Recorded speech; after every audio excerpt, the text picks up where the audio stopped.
this video, we're going to be showing you how to properly perform a cab check engine start, or in other words, how to do an air brake test with an in-cab inspection. If you are taking your test in New Jersey, the way the examiner is going to ask you to do it is, please perform a cab check engine start. That's your cue to start this test. Now at our school, we give you this sheet. This is a step-by-step sheet on exactly what to say, and it follows the rules directly on what motor vehicle wants you to do. Also, it's what you should follow in everyday life when you are inspecting your vehicle, and an air brake test should be done daily. So first we're going to start off with a safe start. So you're going to want to make sure that your transmission is in neutral, and then you're going to want to make sure that both brakes are pushed out. Okay? From there, you're going to put the clutch all the way to the floor, and then you're going to turn the engine on. Turn the key on first, let the computer start talking, and then you turn the engine on all the way. Slightly off the clutch, just in case. And the first step of this air brake test or cab check engine start is, we're going to have to make sure that the air compressor is working by building the air pressure anywhere from 120 to 140 psi. At this point, we're looking to fill up the air tanks. Now I can make it go faster by pressing on the gas. So I'm going to give it a little bit of acceleration. I'm going to make sure that my RPMs do not exceed 1500 RPMs. Anything over 1500 is just a waste of fuel and a waste of efficiency. So I'm going to rev it up to 1500, and then I'm going to hear the sneeze coming out, indicating that the air tanks are full. And that was a sneeze right there, saying that the air tanks are full. So now my pressure is good, my air tanks are full. The next step is I'm going to put this transmission into first gear. So I'm going to put the clutch all the way down. I'm going to put it in first gear. In this truck, it's all the way towards the left, and backwards is first gear. Okay? From here, I'm going to shut the truck off. I'm going to come off the clutch slowly. Then I'm going to turn the key back on. Now this is a very, very important part, that you turn the key on so your dashboard works properly and all the electronics are working. Most people forget to turn this key on, and then for the test that is an automatic fail. This key has failed more people than you know, so don't fall into that trap. So after I'm in first gear and the key is on, I'm going to release the parking brakes. So I'm going to push in the yellow brake first. I'm also going to push in the red. So what's going to happen is, now I'm taking the air out of the air tank and I'm putting it into the brake chambers and brake hoses to see if there's any leaks inside either my emergency brake system. Okay? The reason why we put it into first gear is because we are releasing our parking brakes. That means the vehicle is not moving because it is in first gear. After the air pressure has stabilized around 100 psi, I'm going to wait 1 minute, and I cannot lose more than 3 psi in a combination vehicle. Okay? Now for the test, you are going to have to wait a full minute. So you are going to have to take a stopwatch out or your cell phone and put on your timer to wait that full minute. For this purposes of training, we're not going to wait the full minute. We're just going to say, okay, my minute has passed. I did not lose more than 3 psi of air pressure in the 1 minute with my brakes released, which means that everything is good to go. I do not have a leak inside my emergency brake system. Now I'm going to do what we call an applied brake test. So I'm going to put my foot on the foot brake. I'm going to hold now for 1 minute, and with my foot on the foot brake holding down for 1 minute, I cannot lose more than 4 psi. So now I'm going to check my air gauge, and I cannot lose more than 4 psi in that 1 minute. Again, for the test, you are going to have to wait the full minute, and you are going to have to tell the examiner when you are starting the clock. So it's a good idea to take out your cell phone or a stopwatch and actually start the clock so the examiner can see it. So the minute has passed now, and we have not lost more than 4 psi in that 1 minute, which means that our service brakes are free from any leaks. Now we're going to come off of the brake, and we're going to check to make sure that the warning light buzzer works. So we're going to keep pumping on the brakes until we get to 60 psi. At 60 psi, the low air warning light and buzzer should come on, and you're going to be hearing it pretty soon. So we're just going to pump the brakes. I am losing air pressure. And as you can see, in here, both my air tanks have passed 60 psi. My light is on. I'm going to point to my light on the dashboard, just like so. And you can hear the buzzer warning me that the low air warning is on. Alright? So that system is working. Now I'm going to continue to pump my brakes between 20 and 40 psi, and both my parking brakes shall pop out automatically.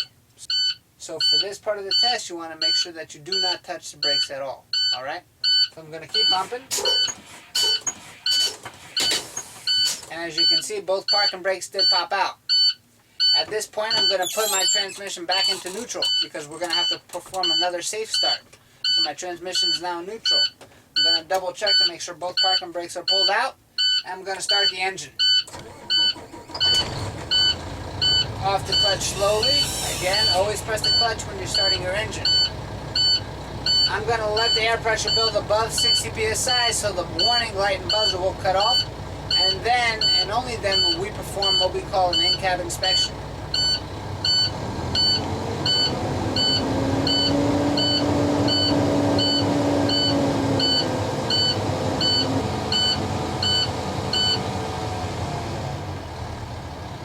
Okay, now that my low air warning signal has shut off, now we are going to perform an in-cab inspection while the air pressure is still building to 120 psi for the next part of our test, okay?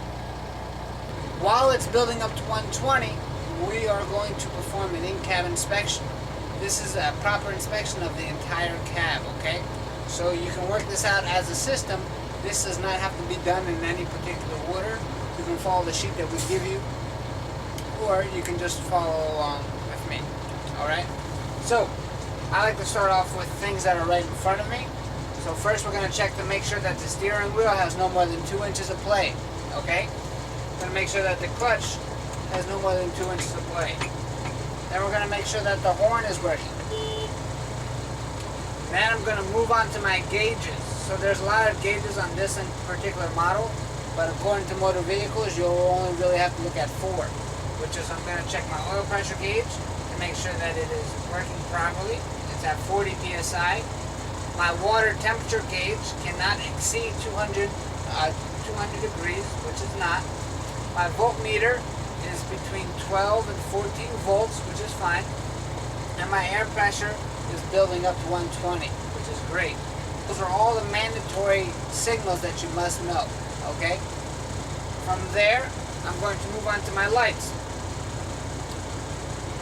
which I have my turn signals. My left-right turn signal is operating properly. My right turn signal is also operating properly. My four-way flashers are working properly. My headlights are working properly.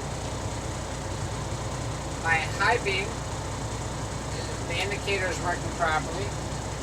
Shut off my headlights and my high beams. From there, I'm going to check my gear shift. I'm going to make sure that my gear shift is secure. Then I'm going to move on to my panel over here. I'm going to make sure that the heater and defrost is working properly. So that's my defrost. And my heater are both working properly. Okay, my parking brakes are applied when parked. Now I'm going to check my window, my windshield, and make sure that the windshield is clean, free from cracks or damage, and free from any obstructions or illegal stickers. While I'm on the windshield, I'm going to check my windshield wipers. My windshield wipers, arms, and blades are operating properly and running smoothly. Next, I'm going to check my mirrors. So my mirrors are properly adjusted to my seating view, and they are also clean. Lastly, I'm going to check for my emergency equipment, which is I'm going to have 3 red triangles underneath the passenger seat. I also have a fully charged fire extinguisher and 6 spare fuses inside with my triangles as well. So that's all underneath the passenger seat right there. And then lastly, I'm going to check my seatbelt. So my seatbelt is secure, no cuts or rips, and latches properly and operates properly. So that concludes my in-cab inspection. Okay, So at this point you are going to need your seatbelt, because now we're going to perform the tug test. Okay, the tug test means that we're going to be checking to make sure that each individual brakes are working properly, to make sure that the tractor brakes are working and the trailer brakes are working. So from here, I'm going to release my trailer brakes. I'm going to put it into first gear. Now I'm going to come off the clutch slowly to give a little bit of a tug to check to make sure my tractor brakes are working properly.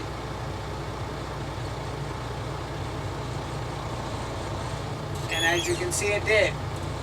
Now I'm going to keep it in first gear, keep my clutch on.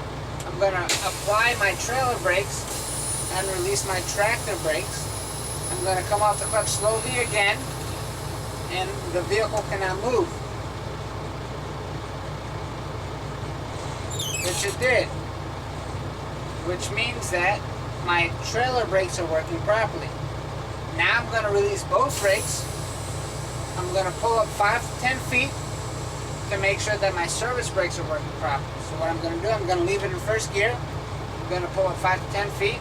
I'm going to make sure I'm touching the steering wheel slightly, and then I'm going to press on the clutch and the brake to stop the vehicle, and the steering wheel cannot move to either side. So we're going to do that now.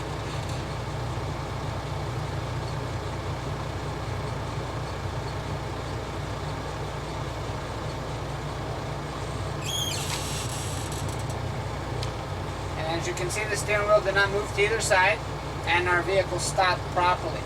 Okay? From here, I'm going to put it into neutral. I'm going to pop out the brakes.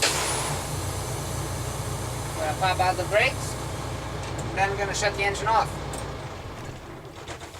And that concludes a cab check engine start, also known as your air brake test.